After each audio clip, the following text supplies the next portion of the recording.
Hi guys, welcome to my channel. ನನ್ನ ಹೆಸರು ಮಹೇಶ್ ಅಂತ. Currently I am studying engineering. ಈ ವಿಡಿಯೋದಲ್ಲಿ ನಾನು ನಿಮ್ಗೆ ಏನ್ ತಿಳಿಸ್ಕೊಡ್ತೀನಿ ಅಂದ್ರೆ, ಈ ತರ ಸ್ಕ್ರೀನ್ ಶಾಟ್ ಅಲ್ಲಿ ತೋರಿಸ್ತಿರೋ ಹಾಗೆ ನಿಮ್ಮ SSB scholarship application verification status ಅಲ್ಲಿ ಏನಾದ್ರೂ ನೋ ಅಂತ ಇದ್ರೆ ನಿಮ್ಗೆ ಖಂಡಿತವಾಗಿ ಸ್ಕಾಲರ್ಶಿಪ್ ಬರಲ್ಲ. ಹೌದು, ಯಾಕಂದ್ರೆ ನೀವು ಅಪ್ಲೈ ಮಾಡಿ 1 ಮಂತ್ ಮೇಲೆ ಆಗಿದ್ರು ಅದು ನೋ ಅಂತ ಸ್ಟೇಟಸ್ ಅಲ್ಲಿ ಹಾಗೆ ತೋರಿಸ್ತಿದ್ರೆ ನಿಮ್ಗೆ ಸ್ಕಾಲರ್ಶಿಪ್ ಬರಲ್ಲ. ಏನಕ್ಕಂದ್ರೆ ನೀವು ಅಪ್ಲಿಕೇಶನ್ ಹಾಕಿರ್ತೀರಲ್ಲ, ಅದರಲ್ಲಿ ಸಮ್ ಇಶ್ಯೂಸ್ ಇರುತ್ತೆ.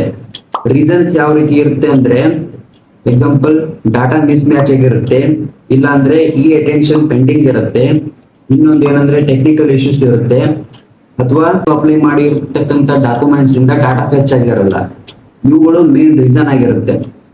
ಇದಕ್ಕೆ ಮೇನ್ ಸೊಲ್ಯೂಷನ್ ಏನಪ್ಪಾ ಅಂದ್ರೆ, ಇದು ಇಂಪಾರ್ಟೆಂಟ್ ಆಗಿರುತ್ತೆ, ತುಂಬಾ ಗಮನ ಇಟ್ಟು ಕೇಳಿ. ನಿಮ್ಗೆ ಏನಾದ್ರೂ ಟೈಮ್ ಇಲ್ಲ ಅಂದ್ರೆ ನೀವು 2x ಸ್ಪೀಡ್ ಅಲ್ಲಿ ಇಟ್ಕೊಂಡು ನೋಡ್ಬೋದು. ನಿಮ್ಗೆ ಸ್ಟೆಪ್ 1 ಏನಪ್ಪಾ ಅಂದ್ರೆ, ಫಸ್ಟ್ ನೀವು ಯಾವ ಕಾಲೇಜಲ್ಲಿ ಸ್ಟಡಿ ಮಾಡ್ತಿರ್ತಾರಲ್ಲ ಆ ಕಾಲೇಜಲ್ಲಿ ಸ್ಕಾಲರ್ಶಿಪ್ ಸೆಕ್ಷನ್ ಇರುತ್ತೆ. ಅಲ್ಲಿ ಹೋಗ್ಬಿಟ್ಟು ಹೀಗೆ ನಾನು ಸ್ಕಾಲರ್ಶಿಪ್ ಗೆ ಅಪ್ಲೈ ಮಾಡಿ 1 ಮಂತ್ ಮೇಲ್ಗಡೆ ಆಯಿತು, ಇನ್ನು ನಮ್ಮ ಅಪ್ಲಿಕೇಶನ್ ವೆರಿಫಿಕೇಶನ್ ಸ್ಟೇಟಸ್ ಅಲ್ಲಿ ನೋ ಅಂತ ತೋರಿಸ್ತಿದೆ, ಇದಕ್ಕೆ ರೀಸನ್ ಏನು, ಅಥವಾ ಇಲ್ಲಿ ನೀವು ನಿಮ್ ಕಾಲೇಜ್ ಕಡೆಯಿಂದ ಡಾಟಾ ಅಥವಾ ಅಪ್ಲಿಕೇಶನ್ ನ ಫಾರ್ವರ್ಡ್ ಮಾಡಿದ್ದೀರಾ ಅಂದ್ರೆ, ನಿಮ್ಗೆ ಅವರು ಕಾಲೇಜಿನವ್ರು ಏನ್ ಮಾಡ್ತಾರೆ ಅಂದ್ರೆ ತಮ್ಮ ಕಡೆಯಿಂದ ನಿಮ್ಗೆ ಕಾಸ್ಟ್ ರಿಲೇಟೆಡ್ ಸಂಬಂಧಪಟ್ಟಂತ ಆಫೀಸ್ ಗಳಿಗೆ ಫಾರ್ವರ್ಡ್ ಮಾಡ್ತಾರೆ. ಅಂದ್ರೆ ಈಗ OBC ಕಾಸ್ಟ್ ಆಗಿದ್ರೆ ಬ್ಯಾಕ್ವರ್ಡ್ ವೆಲ್ಫೇರ್ ಡಿಪಾರ್ಟ್ಮೆಂಟ್ ಅಂತ ಇರುತ್ತೆ, ಅಲ್ಲಿಗೆ ಟ್ರಾನ್ಸ್ಫರ್ ಮಾಡ್ತಾರೆ, ಅಥವಾ ದೇವರಾಜ್ ಅರಸ್ ಅಂತ ಆಫೀಸ್ ಇರುತ್ತೆ, ಅಲ್ಲಿಗೆ ಟ್ರಾನ್ಸ್ಫರ್ ಮಾಡಿರ್ತಾರೆ. ಹಾಗಾಗಿ ನೀವು ಕಾಲೇಜ್ಗೆ ಹೋಗ್ಬಿಟ್ಟು ನಾನು ಈ ರೀತಿ ಅಪ್ಲೈ ಮಾಡಿ 1 ತಿಂಗಳೊಳಗಡೆ ಮೇಲಾಯ್ತು, ನೀವು ಡಾಟಾನ ಫಾರ್ವರ್ಡ್ ಮಾಡಿದ್ದೀರಾ ಅಥವಾ ಅಪ್ಲಿಕೇಶನ್ ಫಾರ್ವರ್ಡ್ ಆಗಿದೆಯಾ, ಏನಾದ್ರೂ ಮಿಸ್ಟೇಕ್ ನಿಮ್ಮಲ್ಲಿದೆಯಾ ಅಥವಾ ಆಫೀಸಲ್ಲಿ ಪೆಂಡಿಂಗ್ ಇದೆಯಾ ಅಂತ ಕೇಳ್ಬಿಟ್ರೆ ಅವರು ಹೇಳ್ತಾರೆ ನಿಮ್ಗೆ, ಇಲ್ಲ ನಾವು ಡಾಟಾ ಆಫೀಸ್ಗೆ ಫಾರ್ವರ್ಡ್ ಮಾಡಿದ್ದೀವಿ, ನಮ್ಮಲ್ಲಿ ಏನು ಮಿಸ್ಟೇಕ್ ಇಲ್ಲ, ನೀವು ಆಫೀಸ್ನ ಕಾಂಟ್ಯಾಕ್ಟ್ ಮಾಡಿ ಅಥವಾ SSP ಹೆಲ್ಪ್ ಲೈನ್ ನ ಕಾಂಟ್ಯಾಕ್ಟ್ ಮಾಡಿ ಅಂತ ಹೇಳ್ತಾರೆ. ಅದಾದ್ಮೇಲೆ ನೀವು SSP ಹೆಲ್ಪ್ ಲೈನ್ ನಂಬರ್ಗೆ ಫೋನ್ ಹಚ್ಬಿಟ್ಟು ಈ ರೀತಿ ಅಪ್ಲಿಕೇಶನ್ ವೆರಿಫಿಕೇಶನ್ ಅಲ್ಲಿ ನೋ ಅಂತ ತೋರಿಸ್ತಿದೆ, ಇದಕ್ಕೆ ರೀಸನ್ ಏನು ಮತ್ತೆ ಸೊಲ್ಯೂಷನ್ ಏನು ಅಂತ ಕೇಳಿದ್ರೆ ಅವರು ಹೇಳೋದೇನಂದ್ರೆ, ಮೊದಲು ನೋ ಅಂತ ಇದ್ರೆ ನಿಮ್ಮ ಮಾರ್ಕ್ಸ್ ಕಾರ್ಡ್ ಅಪ್ಡೇಟ್ ಕೊಡ್ಬೇಕಾಗಿರುತ್ತೆ, ಇಲ್ಲಾಂದ್ರೆ ಸಮ್ ಡಾಟಾ ಮಿಸ್ ಆಗಿರುತ್ತೆ. ಅದೇನಾದ್ರೂ ಮೈನರ್ ಇಶ್ಯೂ ಇದ್ರೆ ಅವರೇ SSP ಇದಕ್ಕೆ ಹಚ್ಚಿರ್ತಾರಲ್ಲ, ಅವರು ನಿಮ್ಮ ಹತ್ರ ಇರೋ ಡಿಸ್ಟ್ರಿಕ್ಟ್ ವೆಲ್ಫೇರ್ ಡಿಪಾರ್ಟ್ಮೆಂಟ್ ಗೆ ಹೋಗಿ ಅಂತ ಹೇಳ್ತಾರೆ. ನೀವು ಡಿಸ್ಟ್ರಿಕ್ಟ್ ವೆಲ್ಫೇರ್ ಡಿಪಾರ್ಟ್ಮೆಂಟ್ ಅಂದ್ರೆ ನೀವು ಕಾಲೇಜ್ ಯಾವ ಕಾಲೇಜಲ್ಲಿ ಸ್ಟಡಿ ಮಾಡ್ತಿರ್ತಾರಲ್ಲ ಆ ಡಿಸ್ಟ್ರಿಕ್ಟ್ ಗೆ ಸಂಬಂಧಪಡುವಂತ ವೆಲ್ಫೇರ್ ಡಿಪಾರ್ಟ್ಮೆಂಟ್ ಗೆ ಫೋನ್ ಮಾಡಿ ಈ ರೀತಿ ಆಗ್ತಿದೆ, ನಾವು ಬರ್ಬೋದಾ ಅಂತ ಕೇಳಿ. ಅವರು ಆಯ್ತು ಬರ್ರಿ ಅಂತ ಹೇಳಿದ್ರೆ, ನೀವೇನಿಲ್ಲ ಅವ್ರಿಗೆ ಫೋನ್ ಹಚ್ಚಿರ್ತಾರ, ಮೈನರ್ ಮಿಸ್ಟೇಕ್ ಇದ್ರೆ ಅಲ್ಲೇ ಫೋನ್ ಕಾಲ್ ಅಲ್ಲೇ ಮಾಡ್ತಾರೆ, ಇಲ್ಲ ಅಂದ್ರೆ ನೀವು ಆಫೀಸ್ಗೆ ವಿಸಿಟ್ ಮಾಡ್ಬೇಕಾಗುತ್ತೆ.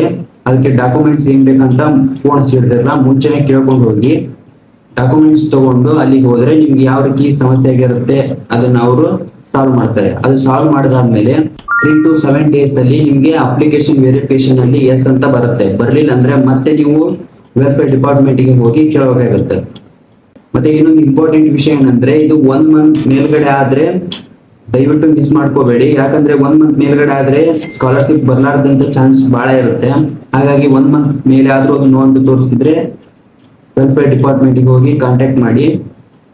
ಮತ್ತೆ ಇದು ಸಾಲ್ವ್ ಆದ್ಮೇಲೆ ಅದು ಹೇಳ್ತಾರೆ ಅವರು ನಿಮ್ಗೆ ಯಾವ ರೀತಿ ಪ್ರಾಬ್ಲಮ್ ಇದೆ ಅಂತ. ಪ್ರಾಬ್ಲಮ್ ಎಲ್ಲ ಸಾಲ್ವ್ ಆದ್ಮೇಲೆ ಇಲ್ಲಿ ಸ್ಕ್ರೀನ್ ಶಾಟ್ ಅಲ್ಲಿ ತೋರಿಸ್ತಿದ್ದೀನಲ್ಲ ಆ ರೀತಿ ನಿಮ್ಗೆ ಸ್ಟೇಟಸ್ ತೋರಿಸ್ಬೇಕಾಗುತ್ತೆ. ಆ ರೀತಿ ತೋರಿಸಲಿಲ್ಲ ಅಂದ್ರೆ ನೀವು ಅಗೇನ್ ಕಾಂಟ್ಯಾಕ್ಟ್ ಮಾಡ್ಬೋದು, ಅವ್ರನ್ನ ಕಾಂಟ್ಯಾಕ್ಟ್ ಮಾಡಿ ಹೇಳಿದ್ರೆ ನಿಮ್ಗೆ ಸ್ಕಾಲರ್ಶಿಪ್ ಇದಾದ್ಮೇಲೆ ಎಲ್ಲ ಅಪ್ಲಿಕೇಶನ್ ಆದ್ಮೇಲೆ ನಿಮ್ಗೆ ಅದು ಅಮೌಂಟ್ ಪುಷ್ ಆಗುತ್ತೆ ನಿಮ್ಮ ಅಕೌಂಟ್ಗೆ. ಅದಾದ್ಮೇಲೆ ಇಲ್ಲಿ ಕ್ರೆಡಿಟೆಡ್ ಅಂತ ಲಾಸ್ಟ್ ಆಪ್ಷನ್ಸ್ ಇದೆಯಲ್ಲ ಅದು ಎಸ್ ಅಂತ ತೋರಿಸುತ್ತೆ. ಅವಾಗ ನಿಮ್ ಸ್ಕಾಲರ್ಶಿಪ್ ಯಾವುದೇ ಪ್ರಾಬ್ಲಮ್ ಇಲ್ಲದೆ ನಿಮ್ಮ ಅಕೌಂಟ್ಗೆ ಸೇಫ್ ಆಗಿ ಬಂದು ತಲುಪುತ್ತೆ.